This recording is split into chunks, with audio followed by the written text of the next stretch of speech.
Okay, so we are live on YouTube now, and I'm going to start the webinar and let people into the room. So we'll just do that. I'm going to change the view also so that Sarah will be ready to be the moderator, and the rest of us can be on mute. So here we go.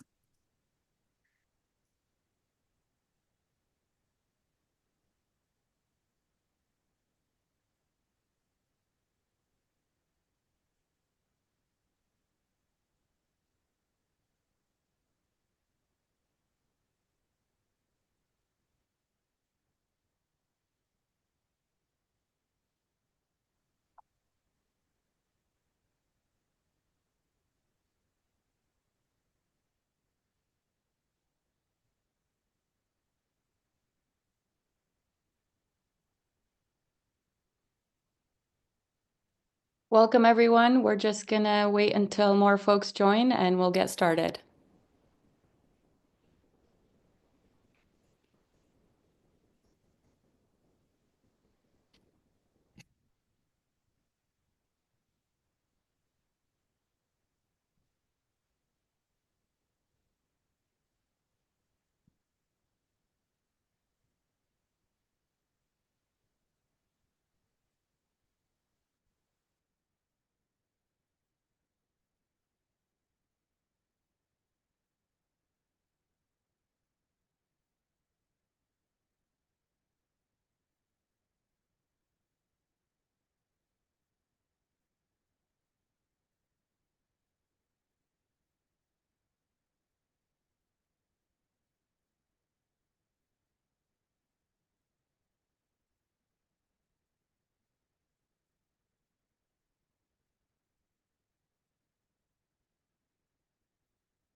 Can you guys hear us?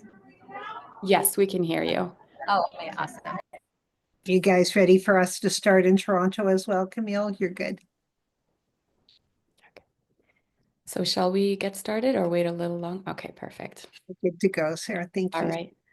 Welcome, everyone. Thank you for joining us today for Boycott for Palestine, Strategies and Campaign. I'm Sara Farhan. I'm from Mosul, Iraq. I'm also a historian of the modern Middle East. Today's virtual event is an initiative brought forth by the Canadian Boycott, Divest and Sanction Coalition, as well as international BDS allies. The ceasefire agreement in Gaza reveals striking parallels to past events.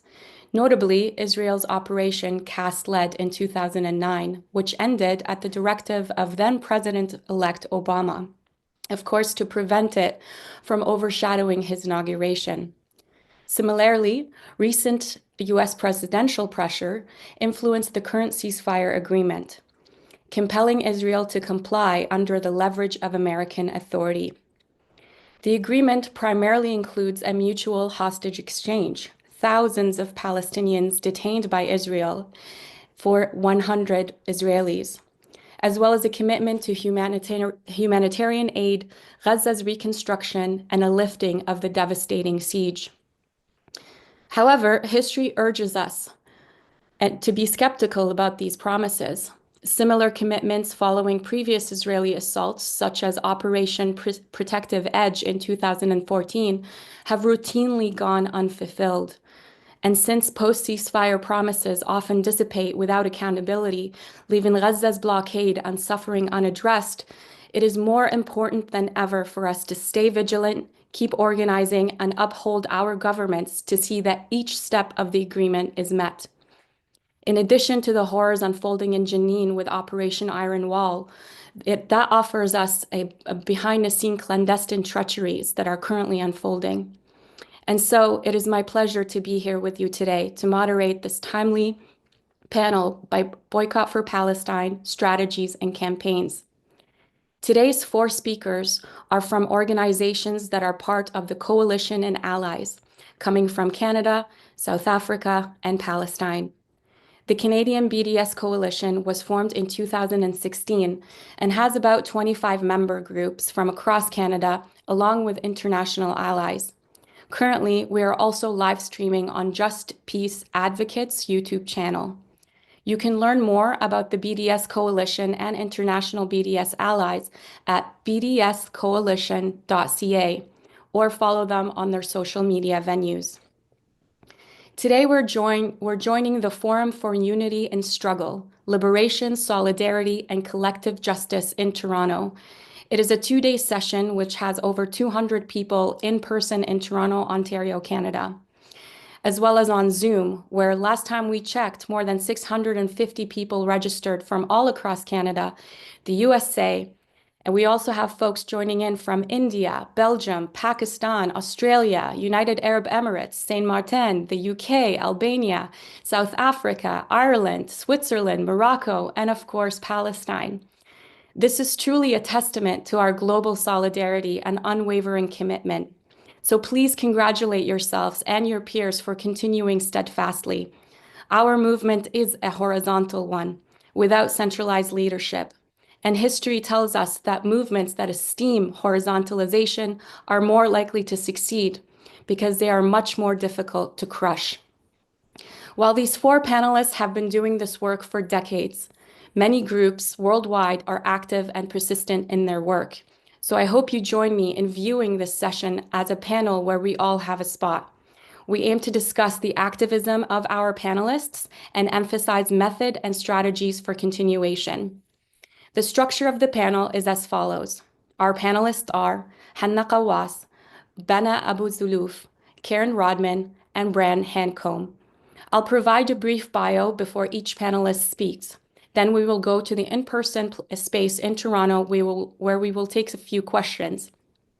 We've compiled a list of questions from those who have registered online, and we've pre-circulated them to the panelists. We will then, so I'll posit a few questions from that list. We will then turn to any online questions, so please posit any cues in the Q&A function on Zoom. And of course, we will conclude the session by offering each panelist about 1 minute to offer any concluding remarks.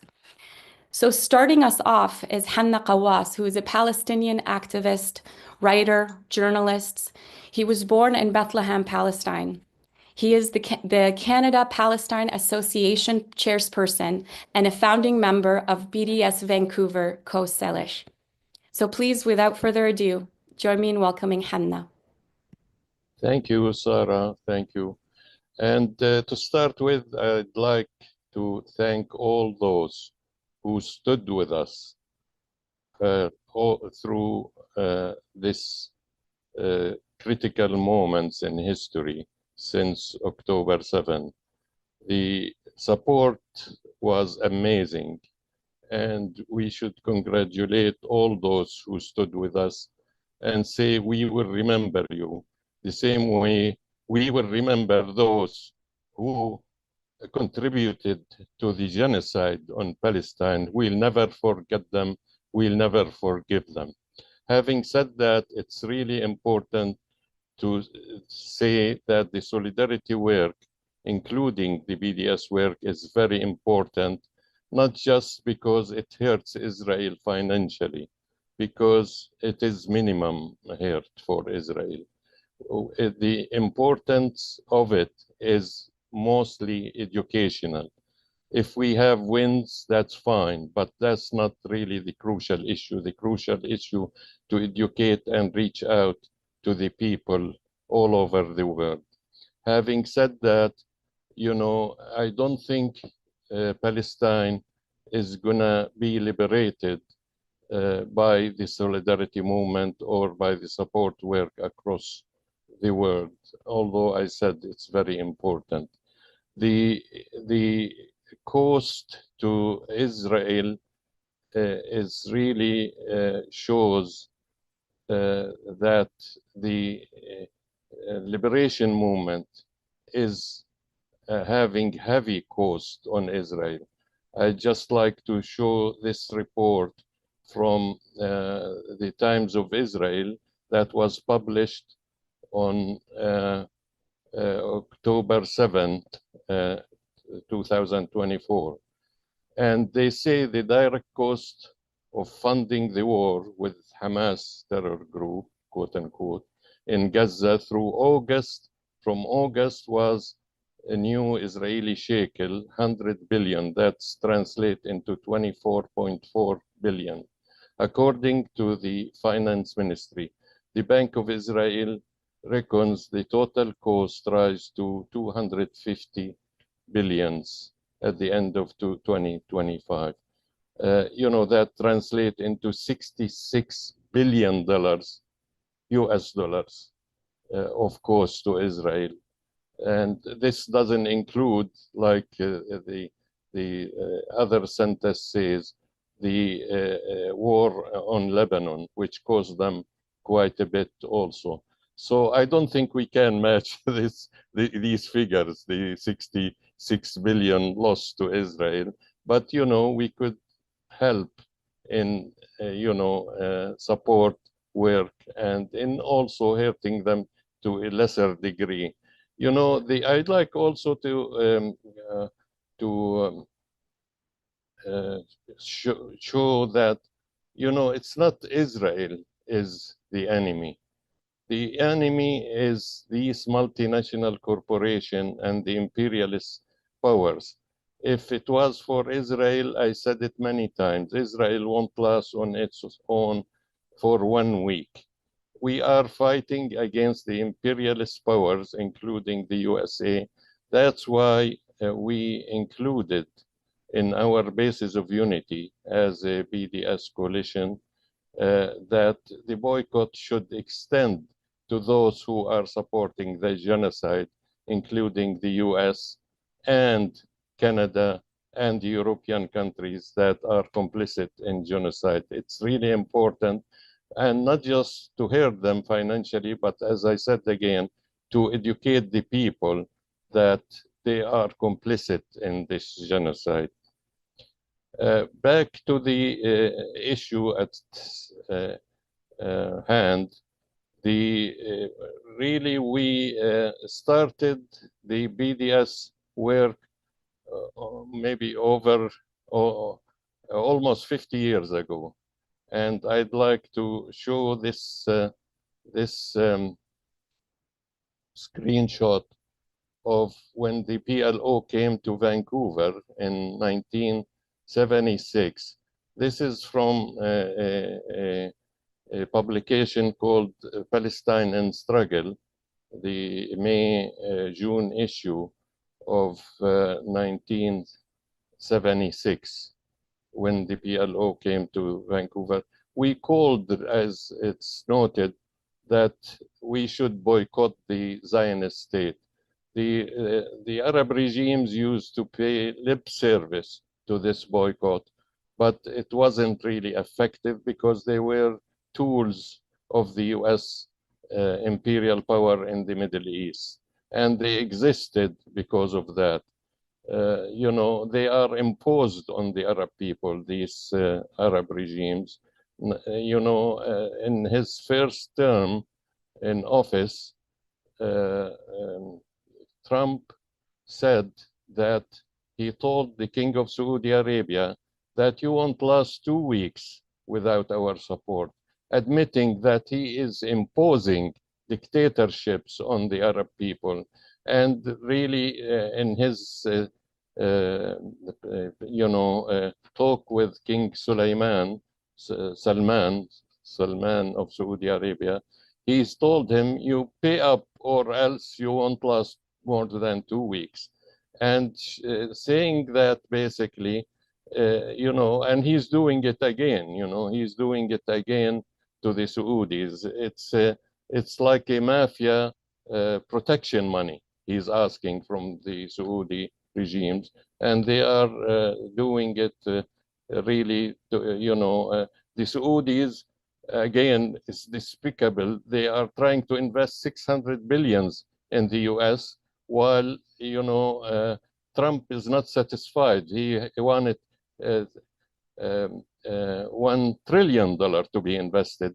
And this is to encourage them to continue with the genocide against the Palestinian people and the Arab people in general.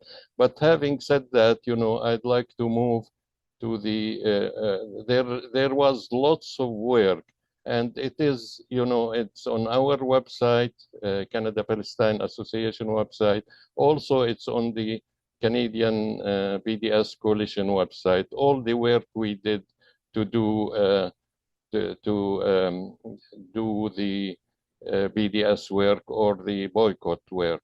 I'd like to show some examples of what we did as BDS Vancouver in coalition with the coalition in general, because we are a member of the coalition. Some victories we achieved, like Air Canada, they canceled, they canceled their dealing with the Israeli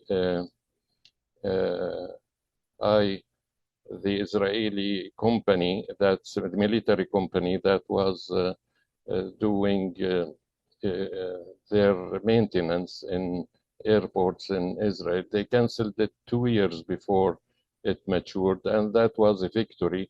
The BNC didn't want to endorse that campaign, but when we were successful in achieving the victory, they claimed it, but again, that's another issue. We did lots of work since 2008 to boycott Israeli wines. We did lots of pickets, etc. And there was many other victories that we achieved through the history. Maybe Karen will talk about it in more details. So, just I want to say the important one that we are carrying now is against Scotiabank, who used to invest $500 million in Elbit systems. We achieved, we forced them with, again, not by ourselves. I think there were other groups that participated in campaigns and letter writings, and also the National Action Campaign was sponsored by the BDS Coalition and our group in Vancouver. They made a difference to the campaign was the writers, writers who demonstrated against the Giller Prize in Toronto, and they helped. We achieved so far to reduce them to 1/4 of the $500 million investment in Elbit system, and we still carrying the work to make them completely divest from Elbit system, and hopefully we'll be successful. We shamed them, and they carried these slow divestments over the 3 months term, which is good. I'd like also to mention that without the support of the Atlantic provinces, the unions in the Atlantic provinces in Canada, we couldn't achieve the victory against Air Canada. Just to give credit to the people who really participated actively in supporting our boycott work. G4S, there is a picture for G4S at the bottom to the right. We demonstrated against them. We are action-oriented. We don't sit in the office and claim victories, because our work is to educate the public and not to really just claim victories and be armchair revolutionary or armchair activist. So having said that, I know I'm a bit over my turn. I'll just answer any other question that arise from this session. Thank you so much, Hanna. And if you have any questions for Hanna, please put them in the Q&A. We will get to them in due time. Our next panelist is Bana Abu Zuluf, who is a member of the Good Shepherd Collective and a PhD candidate in international law in Ireland. Bana is joining us from Palestine. Please go ahead. Thank you, Sara, and thank you for the panelists. I'm very honored to be speaking on behalf of the Good Shepherd Collective. I think it's a good afternoon to some of you, and for me in Palestine, it's a good evening. And also anybody, wherever you are, hello to you, and thank you for being here with us today. The Good Shepherd Collective is an organization dedicated to advancing decolonial justice, and today I would like to discuss a campaign born out of direct, repeated encounters with systemic financial exclusion, and why this type of campaign and fight matters to all of us. Over the past 2 years, our team has worked closely with Palestinian families and grassroots organizers to amplify mutual aid campaigns for basic necessities in Gaza. So food, medical care for the injured, shelter for those displaced during the genocide, etc. Time and again, unfortunately, we witnessed these efforts sabotaged by the very platforms designed to, quote unquote, empower them. In the past, GoFundMe froze funds for a family seeking cancer treatment without explanation. PayPal abruptly closed an account of a community rebuilding a bombed clinic in Gaza. Stripe deplatformed a user who was helping a campaign for emergency aid in the north of Gaza, inciting vague violation of terms. These are not isolated incidents, we believe. They are part of documented pattern of financial censorship targeting Palestinians specifically, but also other marginalized groups. So platforms like GoFundMe, Patreon, MasterCard, Stripe, they have in a way contributed to revolutionizing fundraising for people, that do not have access to banks. But they've also centralized unprecedented power in the hands of corporations that act as unaccountable gatekeepers. So their terms of service, for example, moderation practices, and some form of opaque algorithms, they enabled to silence dissent, but also withhold life-saving resources and erase marginalized voices, all while claiming neutrality. But let me be clear, this campaign is not about fighting technical glitches or bureaucratic oversights. When a campaign for Gaza is shut down, freezing funds for food or medicine, it is a death sentence and complicity in genocide. It is anti-Palestinian racism codified into corporate policy. It is a system that treats Palestinian survival as a compliance risk. And it is a global issue because these platforms do not merely reflect existing inequalities. In fact, they amplify them. Financial access or access to resources is very important. In fact, is a prerequisite for justice for some people. When platforms arbitrarily freeze accounts or withhold funds, they are not just disrupting donations, they're severing lifelines.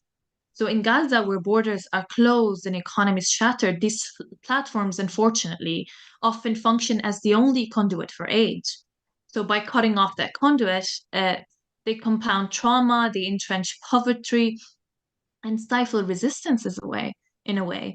So this is not neutrality. In fact, it is complete complicity in systemic oppression. So what is the path of accountability in this, or to accountability in this context?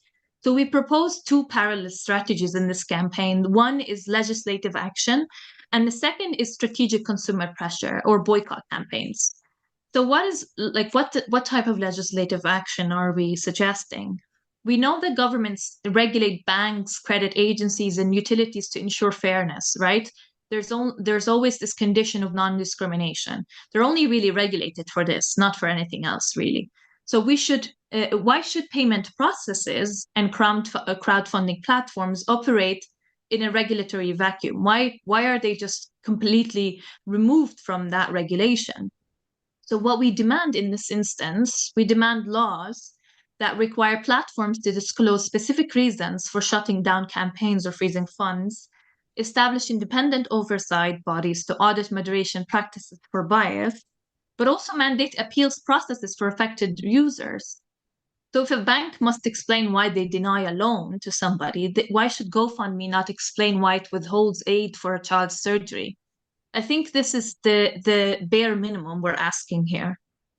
But also the second strategy that we think is very important and needs to be coupled with the first strategy is strategic consumer pressure.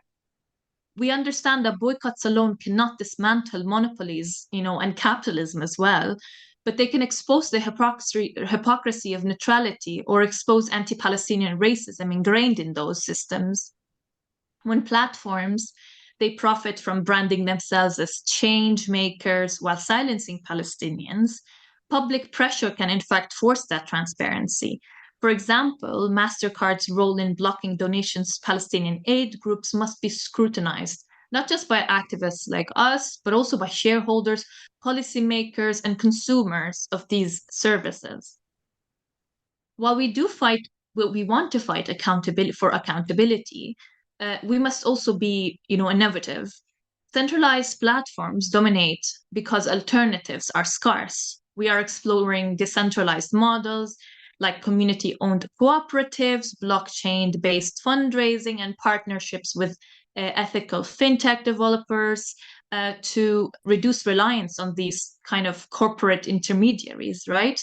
So these solutions are not Tennessee as we see them. The bigger issues is huge. We understand these are just simple reforms, but they're also necessary steps towards democratizing financial access. For people in Gaza, this is not an option for them. If they require money to survive, that we need to find ways for that to happen.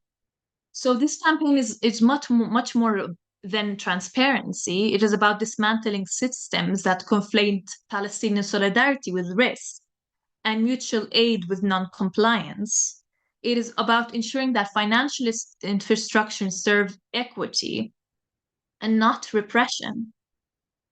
So to the advocates or the activists in this group, in the room also listening to us today, the GSC really wants you to share stories of impacted campaigns within your groups. I think it's very important to start talking about these and how these financial systems and different, on capitalism, in fact, actually affects the way of organizing within your groups. And to policymakers also, if you're a policymaker yourself, maybe draft a legislation around this. For technologists, maybe help us find equitable alternatives. And to everyone else, really amplify this issue within your circles. Talk about how this affects you, but also affect support for campaigns or support for activists and mutual aid. If you're ready to join our campaign, if you'd like to help, we're starting to organize. We're putting forward this campaign at the forefront because of what we've seen happen in Gaza and what we will continue to see, because as we want to rebuild Gaza, it's important that this is also part of the fight, that it's not just about stopping the genocide, that we want to rebuild Gaza. So whether you're an organizer, legislator, or an ally, you can reach out to us at info@goodshepherdcollective.org. You can also follow our Twitter and Instagram. We have also a website where you can sign up to the newsletter, where you can receive more information about this campaign, but also about what's happening in the West Bank and Gaza. Specifically these days, we're speaking about what's happening in Jenin with the Iron Wall joint operation, in fact, by the Zionist entity and the Palestinian Authority, shamefully. We believe that through this campaign, we think we can maybe transform financial systems from tools of control into engines of liberation. In this instance, we don't think that will be happening to work with the use of these tools, but we think this is an important reform because we cannot wait any longer. The Gazan people cannot wait any longer, and we need to provide this material support for these people. So those institutions must be held to account. Thank you. Thank you so much, Bana. Our next panelist is Karen. Karen Rodman is from Just Peace Advocates. Just Peace Advocates is also a member of Canadian BDS Coalition. Thank you so much. Go ahead, Karen. Thanks so much, Sarah, and thank you for moderating as well. And it's such a privilege to join with the other speakers and also with those in the room in Toronto. So thank you so much. One of the things that is important in mobilizing is to have the research and the information in place that will support these local grassroots mobilization, things like what Hanna mentioned with Elbit and the Scotia Bank. And so I'm going to speak about a couple of examples fairly briefly, just to sort of work and provide that information. And one of those areas is related to divestments. And about 5 years ago, the Canadian BDS Coalition decided to begin work related to the Canada Pension Plan. This built on work that had been done some years before related to work from the Coalition Against Arms Trade here in Canada. And as part of this work, we worked with others who had undertaken similar work related to the Canada Pension Plan and other pension plans in areas such as fossil fuels, mining injustice, resource privatization, and other areas. These groups came together, we learned from each other, and we looked to find areas of common ground. As part of the work, we undertook an analysis of the Canada Pension Plan, and we used tools such as the United Nations database of companies that are complicit with the occupation, as well as the American Friends Service Committee Investigate database that also has a more comprehensive list. And we used that to do a full analysis of the Canada Pension Plan and its investments. That work has provided the basis for various campaigns over these last 5 years, including activists all across Canada going to the stakeholder meetings that the Canada Pension Plan are required to hold every 2 years, doing that in 2022 and again this last fall in 2024, raising questions and bringing the specifics to the attention of the Canada Pension Plan leadership. The work also led to, about 3 years ago, doing a similar analysis related to the Quebec Pension Plan. And that work has led to one MLA or member of the Legislative Assembly in Quebec bringing the information forward 2 times as part of the review of the Quebec Pension Plan in the Quebec legislature. All of this work is related in information being provided to the United Nations as part of their call out for information related to complicity of business and financial enterprises. And so in this case for us here in Canada, it's also been picked up in coverage, press coverage, and meetings by Montreal activists with the Quebec Pension Plan, the Quebec Pension Plan leadership. And last summer, groups of activists actually set up an encampment just a block or so away from the Quebec Pension Plan offices to have a focus on the Quebec Pension Plan. So this kind of work leads to that kind of mobilizing, which I think is so very, very important. Related to the Canada and Quebec Pension Plan also is their investments in a company in Montreal, WSP, which is a transnational engineering company that is the project manager for the Jerusalem Light Rail. This company, for some reason, was not put onto the UN list at the time, United Nations list of companies complicit. And so in 2022, Just Peace Advocates, along with the Palestinian Human Rights Organization, Al-Haq, made a submission to the United Nations to have WSP added to that to the UN list. We updated that again this past year, and we hope that when the UN list is updated, the WSP could be and would be included in that list. But the thing also with this work is that this has led those who were speaking out about the Canada Pension Plan and those Montreal activists and Quebec activists that have been working on the Quebec Pension Plan to be able to bring forward this information about WSP. We've also found through some of the universities that have disclosed that they also have investments in WSP. So this kind of research, this kind of information in the background provides those tools and that information that can allow for mobilization. The same approach was used in terms of analysis and to look at another 8 public sector pensions that actually do disclose, are required to disclose through their filings with the United States Security Commission, as well as several other pensions where we've been able to get disclosure.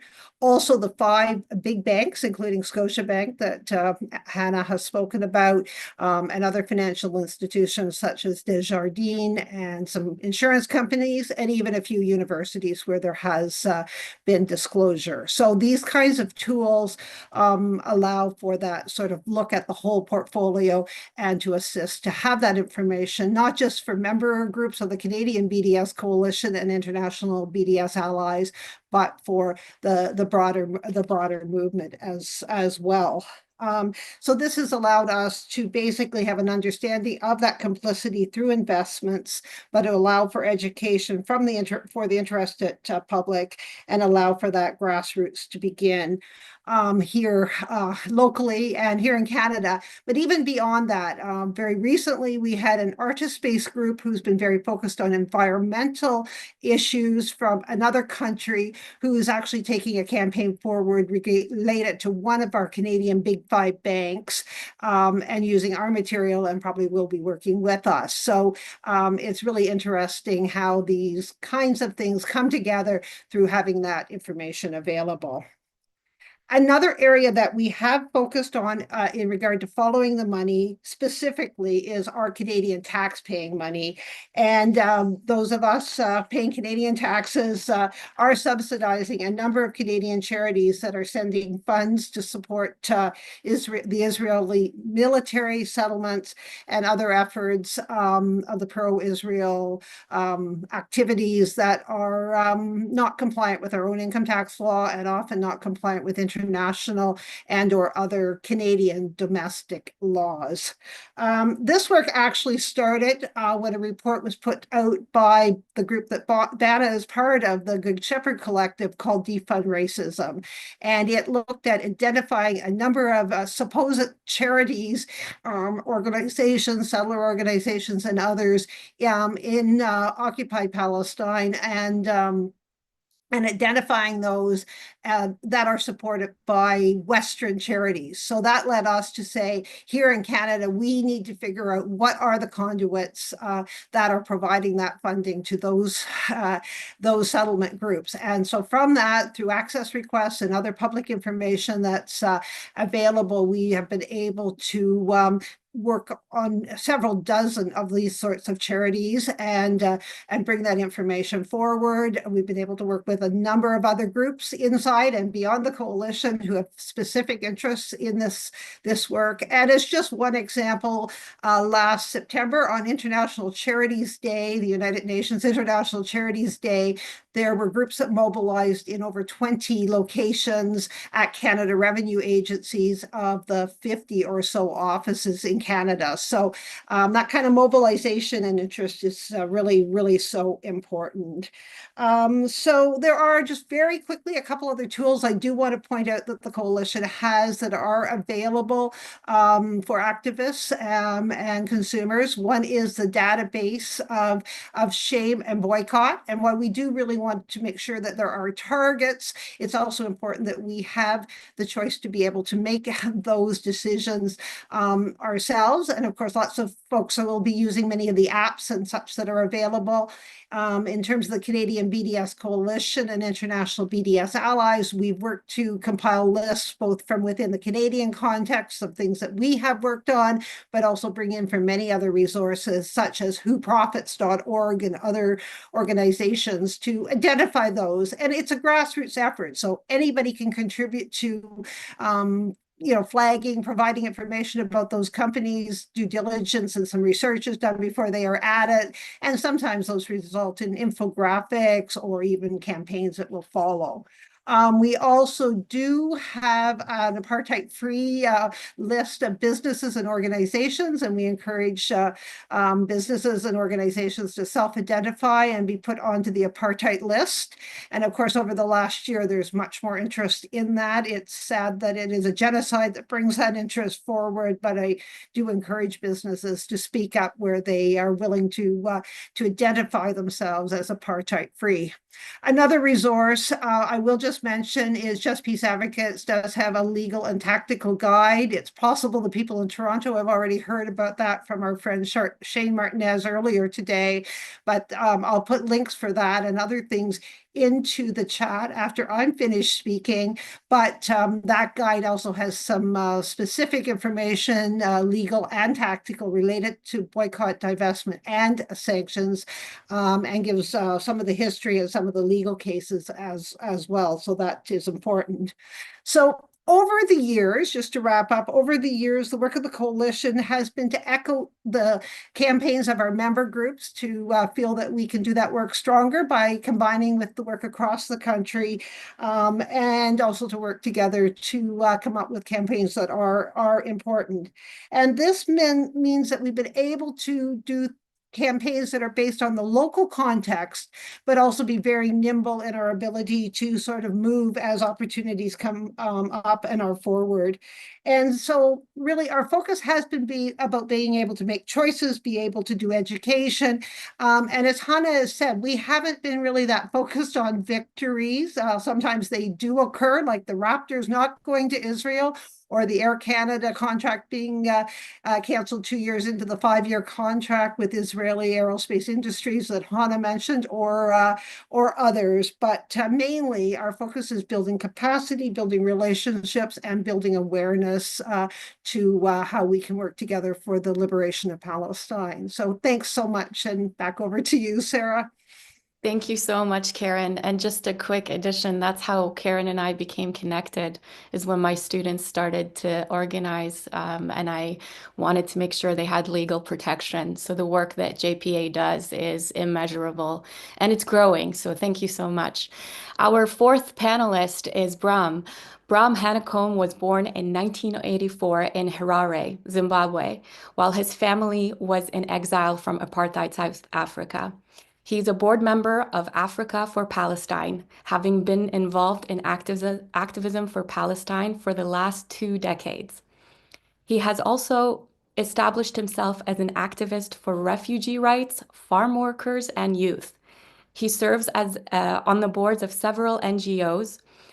He was the national coordinator for the Allied Food Workers Union, was elected to national structures of the ANC, and was the founder of the human rights organization PASSOP.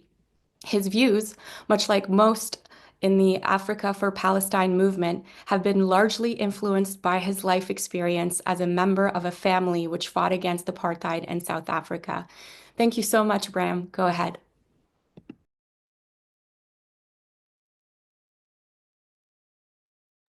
Thank you so much. I hope I'm audible. Firstly, I want to really thank you all for organizing this. The importance of us from all over the country and all over the world getting together, exchanging ideas, and sharing different perspectives, as well as supporting each other in their efforts to identify the best strategy and tactics we need to utilize to support the people of Palestine, is in itself an act of revolution and solidarity. So I want to be first in thanking you all for this. South Africa has, we feel, a historical debt to pay to Palestine and the world. South Africa received immeasurable support from people in Canada, in the United States, in the UK, in Zimbabwe, in Zambia, and people from Palestine as well, in our struggle for freedom. Indeed, when the governments of the West, when the United States and the UK and other governments betrayed the will of our majority and our right to have freedom in South Africa, it was the people who rose in protest. It was solidarity that was expressed from the streets. that ultimately led to those governments shifting their views somewhat. Many might recall how people like Margaret Thatcher and her political party had actually said, hang Mandela, and they'd said they'd never meet Nelson Mandela. We recall how Ronald Reagan actively funded, supported apartheid. Many of us in South Africa feel confident that Mandela's being caught was a direct result of the CIA. So we have a long history of being supported by the peoples of the world and having had to fight the political and elite class in many of these Western countries. We received support, of course, from many governments who rebelled against the apartheid system as well. But the role of solidarity was the key component which we as South Africans after 1994 have a responsibility to give back to people like those of Palestine. There have been numerous of campaigns in South Africa for the Palestinian struggle, in support of the Palestinian struggle. Initially, 2 decades ago, when many of us started working in various organizations to support Palestinian solidarity, we had struggles. It took a lot to ensure that the issue was a domestic issue for us in South Africa. We found that a need to educate various communities around the situation in Palestine was necessary, and quite successfully, I think now, the Palestinian issue is a domestic issue which has a huge amount of support from the people, not just the government, because there may be some countries that are supportive of Palestine, but the people can never be ignored. And our people in South Africa do hold our government to account. Recently, in one of the annual solidarity events that we participate in, dubbed Week for Palestine, we managed to see over 11 different political parties, including the first party, the party that got the most votes, the African National Congress, and the party that got the third and the fourth most votes in the country, all endorsed this campaign. And the campaign was clear that there would be no reversing on South Africa's ICJ position, and that the politicians before elections had to pledge that they would stand by Palestine in order to woo voters to support them. Collectively, the political parties that support Palestine in their policy documents, in their manifestos in South Africa, represent about 66% of those who voted. So collectively, those parties represent a vast majority of South Africans. And we've seen also other parties shifting their view from being Zionist pro-Israel to being fence-sitting because they were afraid of losing votes. And in particular, I think in the Western Cape, one of our provinces, there's a political party that has toned down a lot and has tried to muddy the waters, although not shifting. It's clearly a party we wouldn't trust. But politically, South Africa has seen a shift. Our campaigns, many of them were political. We felt that we have a government in South Africa that could do more and should do more for the people of Palestine and their solidarity. One of our major campaigns was to lobby and to go to all the 9 different provinces in South Africa, to regional and provincial conferences of the governing party at the time, the ANC, to lobby and to get resolutions in support of a downgrade of diplomatic relations with Israel. We felt that our government, our leading political party, with its resolutions to provide solidarity, and many of those progressive resolutions lacked the bite of a party that actually controlled government. So we pushed hard and succeeded in getting a resolution in that conference that stated that the conference resolved to immediately and unconditionally downgrade diplomatic relations with Israel and turn our embassy into a liaison office. So we actually had to fight in that political space because we realized it was easier than fighting in the government space, because the government space was more infiltrated and more complex and more conservative. So some of our campaigns have been very political in nature. Then other campaigns that we've been involved in feed into the sort of global boycott tactic. During apartheid, the African National Congress and through extension the UDF had 4 pillars of the revolution. There was armed struggle, there was an internal underground, a popular mobilization, and then there was the international isolation of the apartheid regime. So we, as Palestine, recognize the same four pillars are the right of Palestinians, the right for them to resist, the right for them to operate internally underground, as any oppressed peoples would do, and their right to mobilize domestically. Our role, of course, is to provide the support in the international isolation of the apartheid regime that is, of course, the yoke under which they are oppressed. Our campaigns have been targeting various companies, but also arts, culture, and sports. So there's been the Red Card Israel campaign that we've been participating in and active. We've had a variety of victories and we've had many challenges, as with most active solidarity organizations around the world. But one thing is clear, and that is a threat to the global movement for solidarity is something that was defined during our struggle by Oliver Tambo, the former president of the African National Congress, who was the ultimate diplomat. He went around the world working with governments to push for the isolation of apartheid South Africa and working with the peoples in their protests around the world to call for action against the regime. When he spoke about beware of the wedge driver, we find that sometimes, well-intended they may be, within the solidarity movement, there are challenges. And I think the most important thing to judge any organization or peoples on is the work they're doing. And we should never discourage anyone, regardless of their political affiliation, regardless of their analysis of the Palestinian question, regardless of a huge variety of factors. Our role as activists and organizations needs to be to do everything and to encourage everyone to do whatever they can, the way they deem they want to, in solidarity with the Palestinian people. And it's an important message I want to bring out there, because there's a lot of personalities, egos, different organizations, potentially agendas, but there's no point in succumbing to that and becoming disillusioned. Activists need to be inspired, and we need to inspire each other. We, at some point, for many, many years, organized an annual week, which we're now calling Week for Palestine, as Africa4Palestine is organizing. But before, it was an IAW type thing. And it was inspired by Canadian students. One of our young activists was inspired by Canadians at the university campus and came back here. And it was a really useful instrument at bringing the issue to various campuses and students around the country. So we really have the potential, the ability to work together around the world to inspire each other. And we need to try as best we can exchange ideas and move forward towards providing all the support we can to the people of Palestine. We're very clear.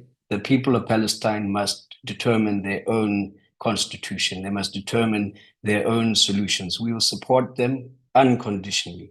We in Africa4Palestine don't believe that there are conditions for the freedom of Palestinian people. The Palestinian people have a right to resist. They have a right to stand up and fight against the oppression. This right is protected under international law. So we do not judge. We support unconditionally, because that is what the people of Palestine need. Will Palestinians make mistakes? Of course they will. Will South Africans, and did South Africans make mistakes during our fight against apartheid South Africa? Many mistakes were made. But the international community never turned around and judged our struggle leaders. They knew that there was a need for unconditional support, because an oppressed people needs to be given the respect and also given the trust by our international solidarity. And therefore, we give to the Palestinian people what we believe is part of a historic debt. And unconditionally, we continue to support Palestinians in each way and every way we can. Thank you so much. Wow. Thank you so much, Bram. Thank you, Hanna. Thank you, Bana. Thank you, Karen. There's so much here that we can draw from and build upon. But for now, we will turn to our friends in Toronto who are with us in person. If there are any questions that are coming in from Toronto, Hey, I'd be happy to field them. can you guys hear us? Yes. Hello? Oh, Hi, we can hear you, Camille. okay, 1 second. Okay.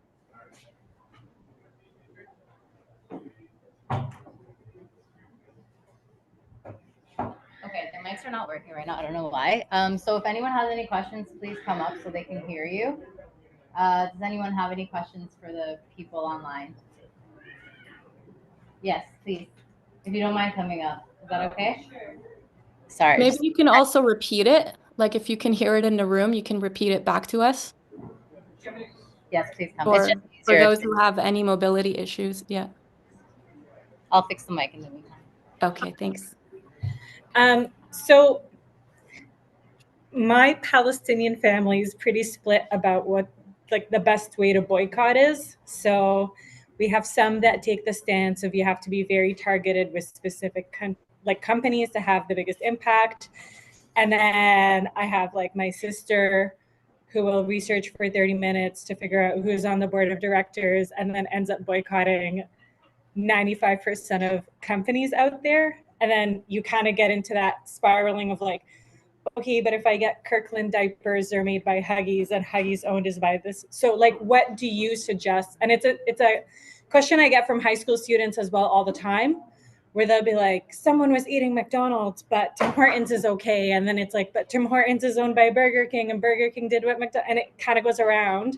So I was wondering what your general advice is in terms of what the best method is, I guess, in order to boycott sustainably and effectively. Thank you so much. I think Hanna alluded to it. So if anyone is interested in fielding this question, Bram, you had your. No, thank you so much. I think it's a wonderful question. It's a question that every activist asks. I mean, we've seen now in the news, of course, that the depth of which Microsoft was involved in the recent genocide, the ongoing genocide. We've also seen the participation of Google with its high-tech technology in its interference and oppression of Palestinians. The list of those companies and organizations that are participating in the genocide of the Palestinian people, as well as those who are doing business in the illegal, unrecognized occupied territories, is huge. And I think that you make a really good point around how long the list is and which list and the directors and so on.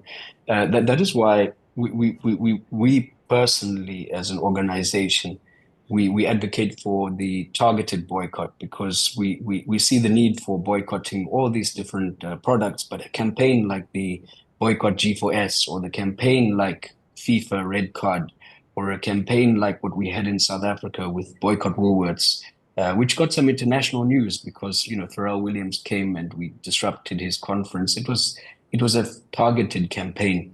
There's a value to targeted campaigns. Targeted campaigns are quite good at bringing people together in strategizing how to make the most impact. And those campaigns could be guided by the fact that we're based in Atlanta or somewhere, and there's a headquarters of this or that company, or other activists have identified their arms manufacturers that we've seen being disrupted in their cities. And you'll have the World Cup coming potentially to Canada, coming to the US for the soccer. These opportunities can also be used as indicators to direct your campaigns, but also your boycott strategies. So really, I think if I recall how my parents would talk to me during the struggle, the question wasn't, are we doing it perfectly? Are we doing it are we boycotting every single company that's complicit? No, the question was, are we doing enough, and are we doing what we can? And the threat is, if the list is too overwhelming, and if there isn't direction into targeting specifics as a priority, the risk is people get disillusioned and they don't have the energy to really push a boycott. And if we're honest, I think most people, if not all people, in this webinar and in this online and in physically there, if we were to be taken to our homes and go through our kitchen and go through our office and so on, there would be some contradictions. And that's the reality with the magnitude of this global complicity and involvement in the apartheid, oppression, and genocide of the Palestinian people. But that shouldn't be something that disillusions people.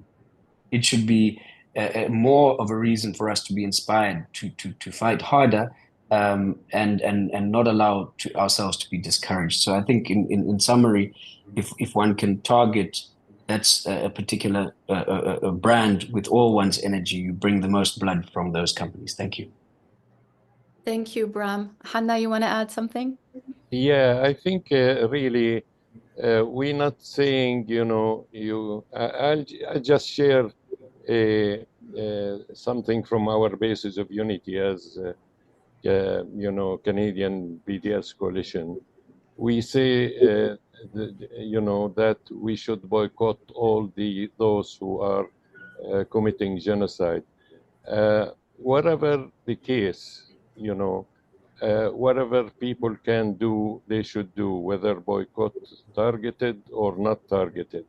And we should try to find alternative, because I mean, who would buy McDonald's hamburgers? I mean, are we out of our minds? I mean, can't we do a sandwich at home with you know, cheaper and more healthier sandwich, falafel sandwich, hummus sandwich, whatever you can make at home. And we should be more creative. I mean, to defeat this multinational corporation, we should really depend on ourselves. Grow a garden, for God's sakes. The soil is not owned by anybody. You know, I have a big garden every summer, you know, from tomatoes to cucumbers. Why go buy them from these multinational corporations? You know, try to be creative. You know, we're not saying, you know, if a medicine made in the US and it's a death and life situation for you, don't have it. We're not saying that. I mean, if you need to do something, you know, you do it. You can't boycott certain things. You can boycott Teva, mind you. It's easy because there is other pharmaceuticals that produce the same drug, you know. But again, you know, try to be creative, for God's sakes, and recycle things. I mean, that's the death of the multinational corporations, if you recycle things and depend on yourself. Thank you. Thank you, Hanna.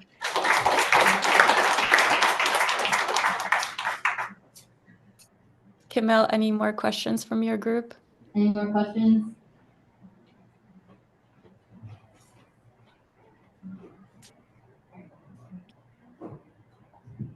I'd like to ask about the cultural boycott. Could you address how effective it is and how we can make it more effective? I can add something just very brief before I pass it on to the panelists. So as a historian, there was a remarkable shift within the academic movement. One of the most conservative and oldest academic association, the American Historical Association, in January overwhelmingly passed a resolution condemning scholasticide in Gaza. So this was seismic for this, you know, historically conservative association. Regrettably, the president of the association, behind closed doors, vetoed this democratic process. So the movement, it's unfortunate that the veto went through, but for the AHA to make the decision to begin with is incredible. This is a very conservative organization. This also, the veto process also indicated for any members who were, you know, unsure, not fully with us, are now kind of becoming aware about this undemocratic process and the quote unquote Palestine exception. So that's my experience within the academic institutions. There's also across Canada, we're seeing faculty associations endorse BDS. So refusing to do collaborative work with Israeli institutions or receive fundings on projects that are backed by any corporation or any academic institution that is receiving money or benefiting off of the apartheid. But I'll pass it on to the panelists as well. So the question is about cultural boycott. Yes, Bram. No, thank you so much. I think that each country and each group and solidarity movement is unique. In South Africa, we've been able to leverage government a fair amount, and that we felt was a meaningful contribution. We know there are a lot of contradictions. Government is prone to sell out, and that's the nature of governments and so on. But we've been able to get a number of victories domestically, which we think were quite symbolic and quite important. So over the last 4 or 5 national government ministers of arts, sports, and culture, we've been able to have Tula Singisi, who was the chairperson of the Communist Party in South Africa, but was also our national minister in cabinet for sports, arts, culture, to publicly refuse to attend a Davis Cup soccer match and issue a press statement saying because Israel's playing in this match, he wouldn't attend. We've also been able to later have Nathi Mutetwa, who was our Minister of Sports, Arts and Culture, refuse to support Miss South Africa in a beauty pageant that was hosted in Haifa. So our national minister and government spoke out saying she does not represent us. We refuse, she shouldn't go.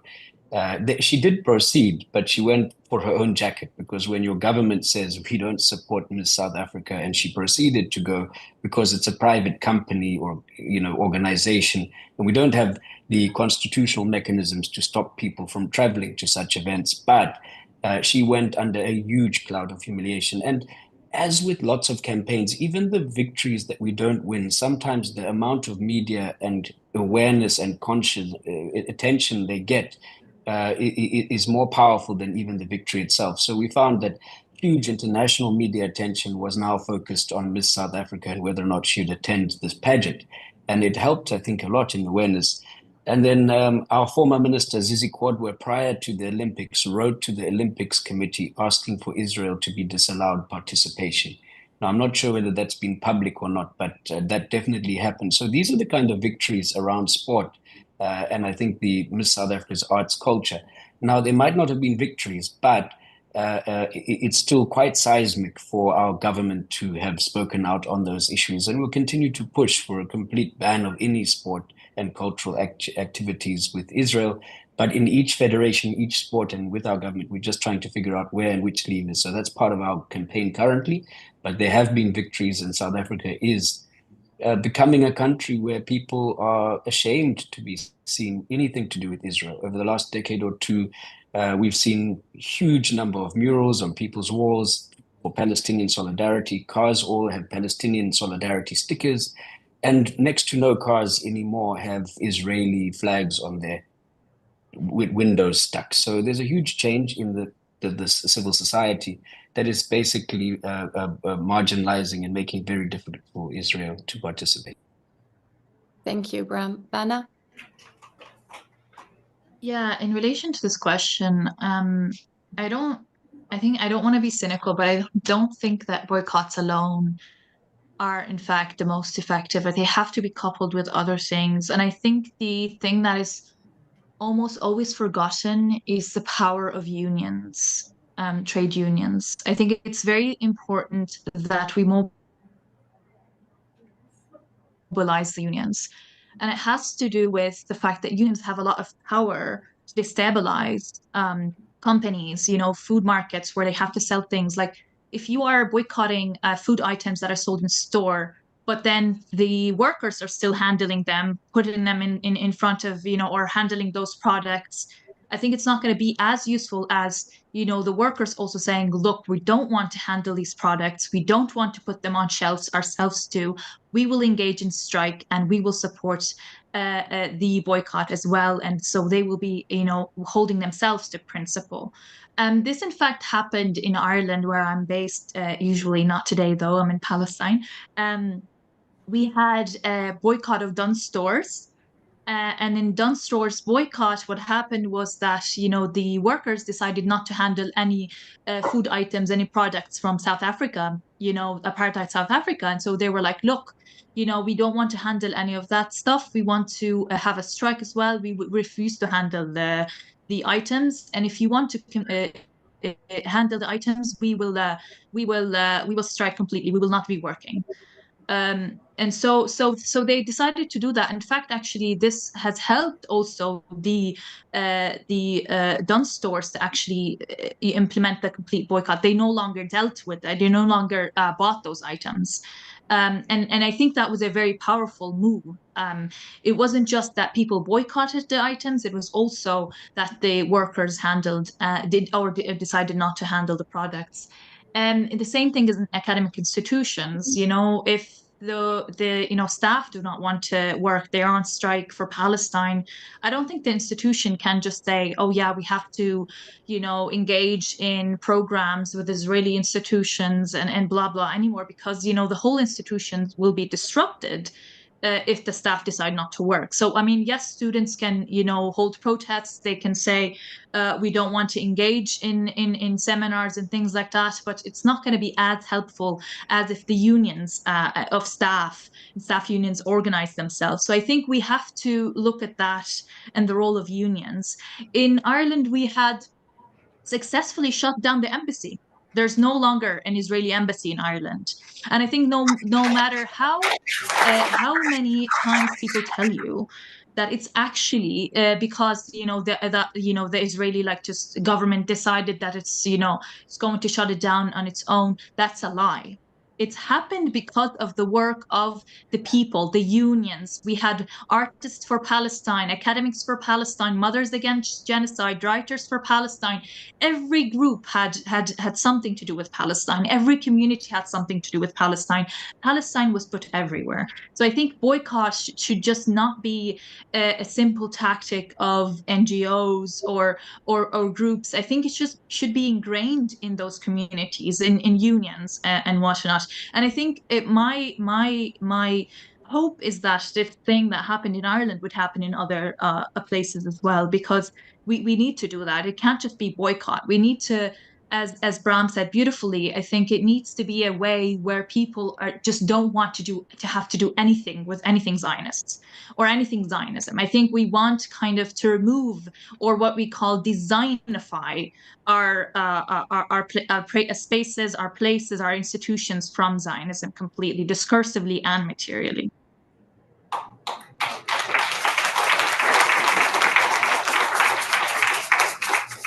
Powerful. Thank you, Bana. Any other questions from our friends in Toronto? I don't see any hands. Am I missing? Okay. Wait, So in that, oh, one more. sorry. Hi everyone, my name is Hanna Kawas. I'm an activist based in Toronto, and such a pleasure to hear from all of you. And I've been such a fan, particularly of Good Shepherd Collective. You've been just pushing out such good material, mainly follow you on Twitter, cutting edge, talking about proper allyship, talking about getting to the roots of Zionism. So thank you. And Bana, I wonder if you can speak a little bit about the recent escalated violence against the occupied West Bank. And you kind of touched on it now by talking discussing how we need to do more than boycott, but I wonder what we can do in the context of the West Bank, which reminds us that none of this started on October 7th. It goes back to 1948. So I'd appreciate hearing from you what's going on and what we can do to help. I think that question, yeah. Yeah, thank you so much. It warms our hearts, at the Good Shepherd Collective, to see people inspired by the work, especially that we're trying to shed light on really the meaning of being an anti-Zionist ally in the movement. In terms of what's happening in the West Bank, I think we have in fact like two issues. One is that the media is not picking up on what's happening.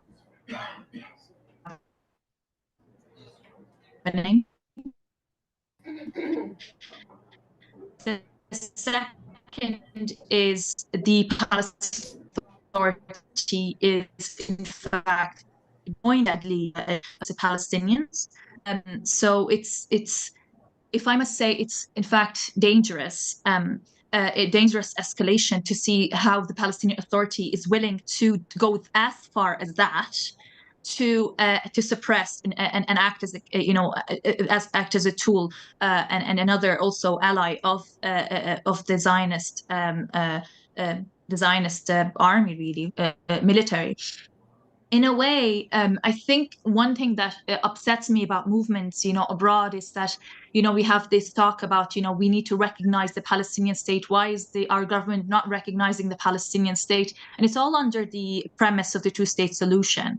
What this does, unfortunately, is it legitimizes the Palestinian Authority. I think at this stage, as much as we are opposed to the Zionist entity, we need to also be opposed to the Palestinian Authority and what it's doing. We should not legitimize them in our spaces. Palestinian ambassadors anywhere should not be invited to speak anywhere, because you're legitimizing the Palestinian Authority and what they're committing. They have blood on their hands, and that needs to be clear to people that the Palestinian Authority is not to be open and then accepted in spaces, in solidarity spaces. That needs to be a red line.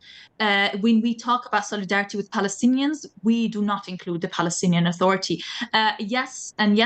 Some allies speak to me that it's hard for them to criticize the PA because of the fact that they're still the Palestinian Authority. I think it's important for them to just focus their attention on the Zionist entity. I think if you just look at what the Palestinian Authority is doing right now, it's clear that they're both both sides of the same coin, really, the same tools of oppression and counterinsurgency. I think it's very important that we do not allow that to exist in our spaces. And I do not care really the type of connections that some groups have with the Palestinian Authority. I think these connections need to be severed, and these connections need to be completely made, like people need to just reject that completely. If you're in a meeting, speak up against it. Say that you don't want the Palestinian Authority to be represented in this meeting. You do not want them to be normalized, and you do not want their voices to be legitimized. The Palestinian people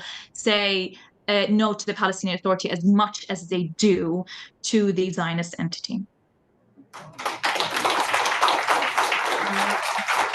Thank you, Bana. Hanna, you want to add to that? You're muted, Hanna. Afwan. I'd like to say basically that our basis of unity as a coalition is very clear about that. So, basically, where is it? I'm trying to,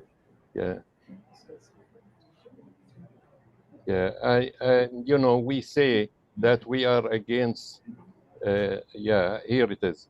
We recognize that Zionism is a supremacist ideology which has created a settler colonial state in historic Palestine, which is clear, we are anti-Zionist. We support the establishment of a democratic state in all of historic Palestine.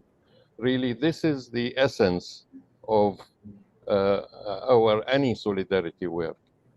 Because, those who promote, I agree with Bana, those who promote the Palestinian Authority or supporting a state of Palestine in the West Bank are really betraying the Palestinian people. Simple as that. I get some questions also from, I stop the share, but I get questions about Chomsky and Finkelstein. Those people who think that you can coexist with the Zionist state, with the racist state, again, they are betraying the Palestinian people. We had some statement against, and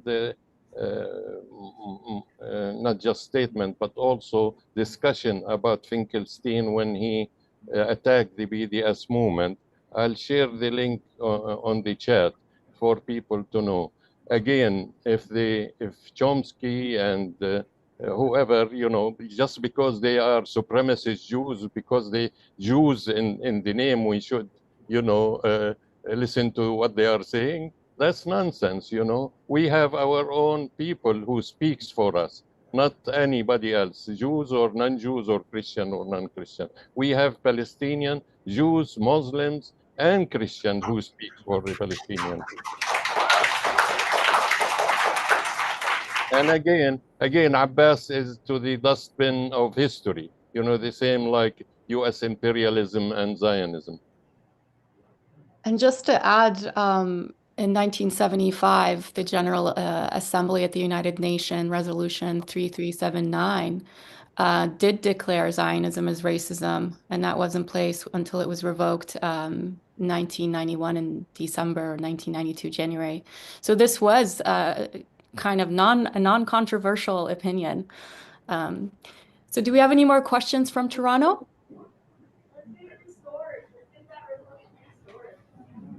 Someone said, let's get that resolution restored.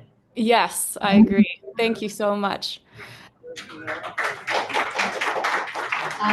So I know we have more. I think on the chat, someone has a question. I don't know. Yeah, I think there are plenty of questions in the chat, but we're taking them from the room. Oh. Because of time. They're going to keep going online because I think they have like 200 plus people virtually tuned in. Yeah. But in the room, if there aren't any questions, we are kind of strict on time, so we'll need to take it out. You have a question? Not quite sure it's a question. I just wanted to know if there's anything in place for the future, because it's been, 70 years since World War II, and we are now friends with Germany, we are now friends with Japan, and so what's going to happen? I mean, yes, here we're still continuing to fight, but what about the greater world? How are we going to keep them and realizing that there's still a problem here? Something to be done for the future. And unless we do it through arts and films, as the Jews have done for so many years.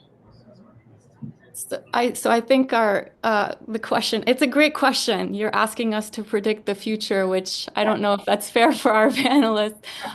But one thing I can say, and Hanna, you can add, in my experience, I've never seen this type of mobilization, this global, essentially uprising in support of Palestine, and it is growing. It is massive. My students, even the younger generations, they're making these connections. They're making these broad global struggles, and they're realizing how Palestine is centered in it. So just to give you a quick example before I pass it on, so in boycotting, for example, an organization, corporation that is complicit in genocide, the youth movement are recognizing this is also an anti-capitalist practice. So they're also recognizing that this small action of boycott is also kind of responding to labor exploitation. It's also responding to resource exploitation. So that's kind of what I'm noticing, and that's what I'm hoping will continue to grow. But of course, our panelists are more engaged in this. Yeah, I think, the future is bright. I think the downfall of the US is coming. I mean, they wasted $24 billion on this, what's happening in Gaza. And the day after, as everyone's seen, it's not in their with their wishes. It's against their wishes. Look at what's happening in Gaza. So they wasted really $24 billion. 70% of the bombs that dropped on Palestinians in Gaza and Lebanon are from the US. And how much the US can afford. The attack on Yemen costed them $5 billion. They're going to go bankrupt soon. They're already in debt anyway. So they are, and Zionism without the US, they wouldn't have lasted for 1 week without the US and NATO and Western support, including the Canadian support. They supported them with all sorts of things, with military, with intelligence, with everything. But their downfall is coming. The US and its allies are not going to last too long. They're going to go bankrupt over Israel. And that's what Trump realized. He doesn't like the Palestinian people that much. Look, he's sending them the 2000 bomb again. He's asking the Palestinian people to leave their country. I mean, He's not on our side like some people think, but he's concerned how much the Israel will deplete the American economy. They already depleted it. And, while China and Russia are sitting on the sideline and cheering for the Americans, go ahead, be our guest, if you want to destroy yourself. So again, I'll say, and I'm very optimistic, the downfall of Zionism and US imperialism. It's important to link our struggle to worldwide anti-imperialist struggle. It is very important. And, if we do that, we're going to not serve our people, the Palestinian people and the Arab people and the Muslim people, but we're going to serve the people of the world, because the end of US imperialism is the end of exploitation and domination of other nations. Thank you, Hanna. Bram, I also want to give Bana and Karen a comment before we let Toronto go. So if you don't mind just keeping it brief.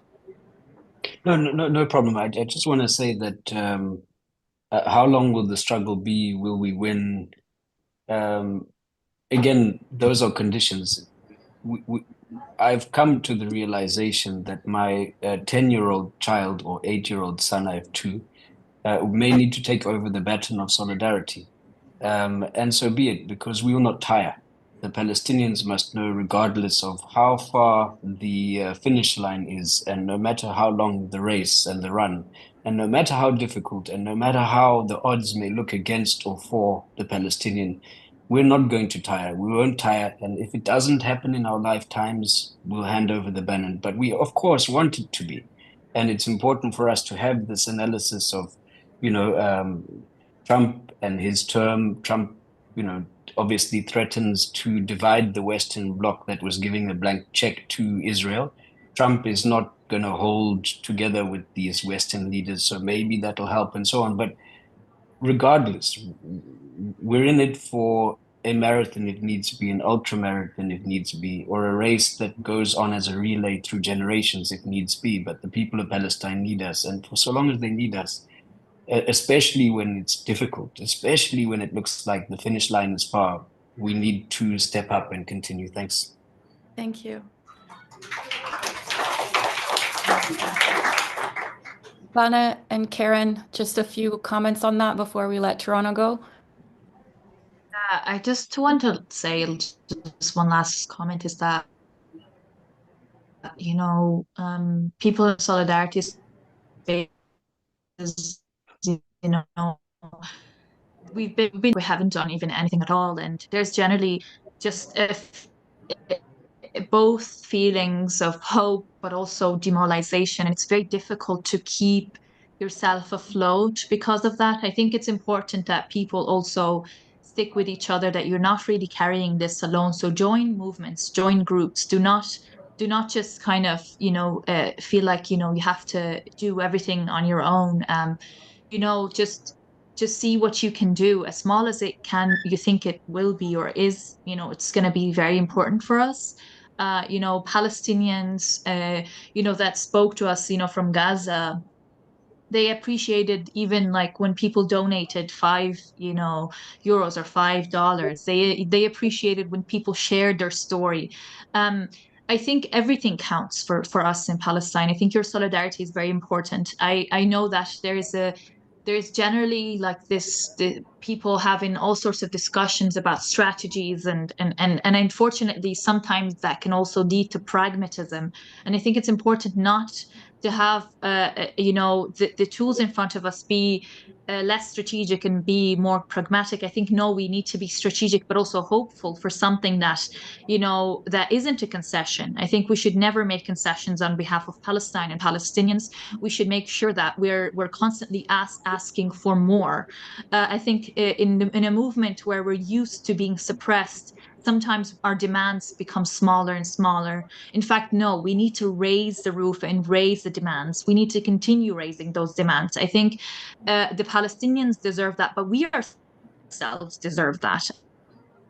I think we need to live in a world content with who is living among us as well, and also the fact that we work in institutions and have to by institutions and companies and have to deal with those companies, institutions that are complicit, and we don't want to have to live in a world like that. So I think yes, it might be a little bit demoralizing for some people working for so long and feeling like we haven't achieved anything, but trust me, in Palestine we see that effort as beautiful, and we appreciate that. So I just have to say that on behalf of Palestinians right now. Thank you. Thank you.